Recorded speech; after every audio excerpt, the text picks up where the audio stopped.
بسم اللہ الرحمن الرحیم نحمد و نصلی علی رسول الکریم۔ فضائل رمضان، رمضان کی فضیلت فصل اول ہے۔ فصل اول فضائل رمضان میں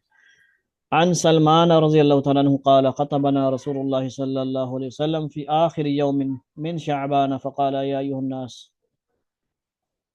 قد أظلكم شهر عظيم مبارك، شهر فيه ليلة خير من ألف شهر، شهر جعل الله صيامه فريضة وقيام ليله تطو تطوعا، من تقرب فيه بخصلة كان كمن أدى بفريضة فيما سواه، ومن أدى فريضة فيه كان كمن أدى 70 فريضة فيما سواه، وهو الشهر الصبر،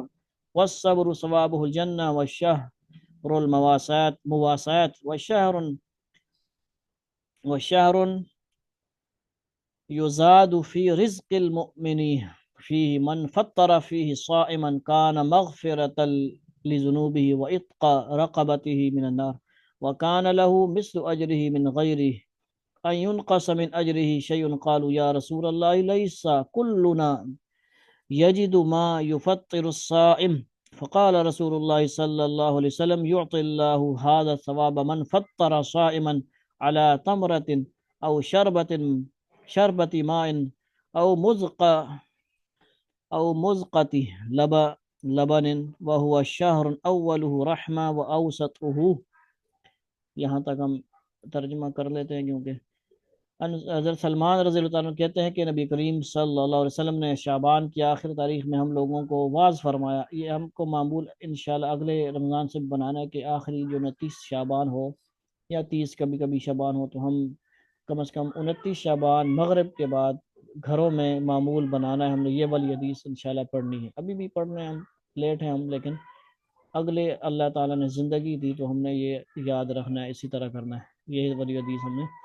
اس ٹائم پڑھنی، یا عصر کے بعد مغرب کا عشاء کے بعد بھی پڑھ سکتے ہیں، لیکن مغرب والا ٹائم اچھا ہے، گھر میں یا کہیں پہ بھی مسجد میں۔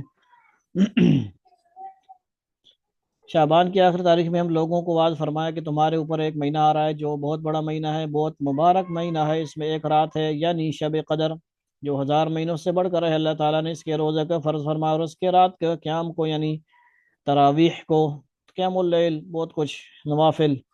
اور ایک بہت بڑی عبادت اس میں تراویح ہے، اس لیے اس کو بریکٹ میں لکھا کو ثواب کی چیز بنایا ہے۔ جو شخص اس مہینہ میں کسی نیکی کے ساتھ اللہ کا قرب حاصل کرے، ایسا ہے جیسا کہ غیر رمضان میں فرض ادا کیا۔ کیا مطلب؟ 2 نفل 2 فرضوں کے برابر۔ اور جو شخص اس مہینہ میں کسی فرض کو ادا کرے، وہ ایسا ہے جیسا کہ غیر رمضان میں 70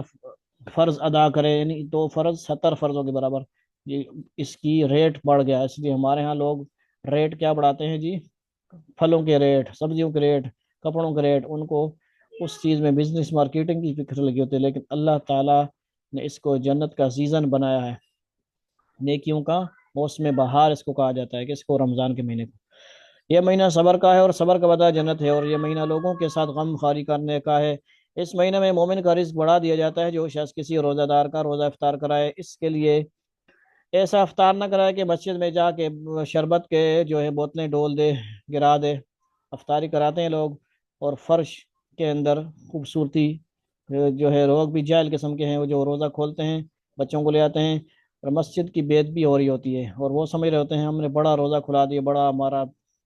ثواب مل گیا۔ ایسا ثواب بھی نہیں ہو کہ دوسرے گناہوں کے اندر بندہ لگ جائے۔ سارے چیزوں کا خیال کرتے ہوئے روزہ افطار کرائے۔ مسجدوں میں کرائیں گے تو مسجد میں اعتکاف کی نیت سے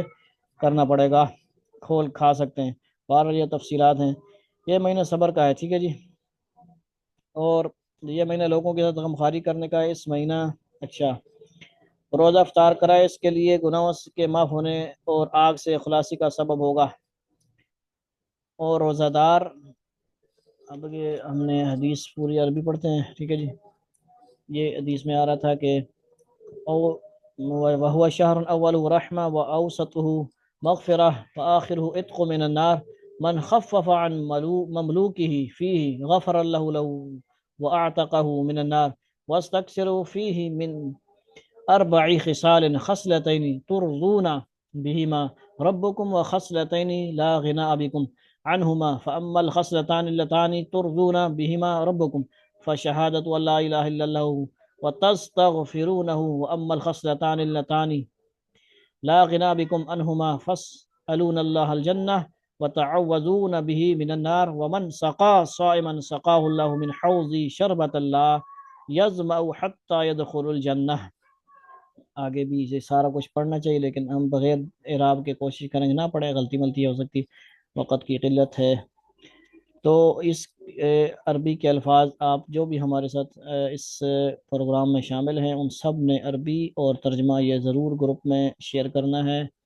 عربی یہ سب کچھ ہے، زبر زیر لکھی ہوئی ہے، ہم نے اسی طرح پڑھنا ہے انشاءاللہ۔ غلطی ملتی ہو جائے گی خیر، لیکن زبر زیر لکھی ہوئی ہے، اپنے پاس ہو یا اس پکچر بنا کے اس کو بڑی کر کے پڑھنے کی کوشش کرنی ہے۔ آگے کیا تھا جی؟ ترجمہ خلاصی کا سبب ہوگا روزہ دار کے ثواب کی مانند اس کو ثواب ہوگا، مگر اس روزے دار کے ثواب سے کچھ کم نہیں کیا جائے گا۔ صحابہ نے رضی اللہ تعالیٰ عنہ عرض کیا، رسول اللہ ہم میں سے ہر شخص کو تو اتنی وسعت نہیں کہ روزہ دار کو افطار کرائے، تو آپ صلی اللہ علیہ وسلم نے فرمایا، یعنی ان کا یہ تھا کہ کیا پتہ کسی کو پیٹ بھر کے کھلانا پڑے گا، سموسے پکوڑے کھلانے پڑیں گے، یہ مطلب آج کل کے حساب سے ذہن میں جو بات ہے، اس وقت جو بھی ہوتا تھا اس وقت دیکھو پورا کھانا ان کے ذہن میں ہوگا کہ یار پورا کھانا کھلائیں گے تب ہی ثواب ملے گا، نہیں، آپ صلی اللہ علیہ وسلم فرمایا پیٹ بھر کھلانے پر موقوف نہیں، یہ ثواب تو اللہ جل شانہ ایک کھجور سے کوئی افطار کرا دے، مثلا 5-6 بندے بیٹھے ہوئے ہیں، اپنے اپنی کھجوریں لے جائیں، اس کو بولے یہ تو میری کھجور لے لے میں تیری لے لیتا ہوں، یہ بھی ثواب مل گیا دونوں کو، یا ایک گھونٹ پانی پلا دے یا ایک گھونٹ لسی پلا دے، اس پر بھی مرحمت فرما دیتے ہیں۔ لبن کو دودھ بھی کہتے ہیں، لسی بھی کہتے ہیں، یہ ایسا مہینہ ہے کہ اس کا اول حصہ اللہ کی رحمت اور درمیانی حصہ مغفرت ہے اور آخری حصہ آگ سے آزادی ہے، اس لیے 10 دن کا عشرہ ہوتا ہے، اس میں یہ دعائیں پڑھی جاتی ہیں۔ جو شخص اس مہینے میں ہلکا کر دے، یعنی اپنے ٹیچروں کو چھٹی دے دے، یہ بھی ہے نا اس میں شامل، ٹھیک ہے جی، مزے پہلے سے چھٹیاں جن لوگوں کو، جو شخص اس مہینے میں ہلکا کر دے اپنے غلام اور خادم کے بوجھ کو، یعنی 8 گھنٹے کی ڈیوٹی 6 گھنٹے کر لے، 5 گھنٹے کر لے، 10 گھنٹے کے بجائے 8 کر لے، 6 کر لے، یہ بوجھ کے حق تعالیٰ شان اس کی مغفرت فرماتے ہیں اور آگ سے آزادی فرماتے ہیں، اور 4 چیزوں کی اس کی کثرت رکھا کرو، جن میں سے 2 چیزیں اللہ کی رضا کے واسطے اور 2 چیزیں ایسی ہیں کہ جن سے تمہیں چارہ کار نہیں، یعنی تمہارے کام کی نہیں۔ پہلی 2 چیزیں جن سے تم اپنے رب کو راضی کرو وہ کلمہ طیبہ اور استغفار کی کثرت ہے، یعنی آپ سب کو، بوڑھوں کو، بزرگوں کو بتا دیں کہ آپ کیا کیا کریں، آپ نے ذکر لیا ہوا یا نہیں لیا ہوا ہے، اس کے ساتھ آپ کلمہ طیبہ اب رمضان میں زیادہ سے زیادہ پڑھیں، اور استغفار، استغفر اللہ الذی لا الہ الا هو الحی القیوم واتوب الیہ، یا استغفر اللہ ربی من کل ذنب واتوب الیہ، یا صرف استغفر اللہ، یا اپنی زبان میں یا اللہ معاف فرما، یا اللہ، اسے بھی کر سکتے ہیں نا، ترجمہ اس کا آنا چاہیے، بخشش مانگتا ہوں کی کثرت ہے، اور دوسری 2 چیزیں یہ ہے کہ جنت کی طلب اور آگ سے پناہ مانگو، یعنی آسان عربی میں کیا ہوں گے؟ اللہم انا نسألک الجنہ ونعوذ بک من النار، یا اللہم انی اسألک الجنہ واعوذ بک من النار۔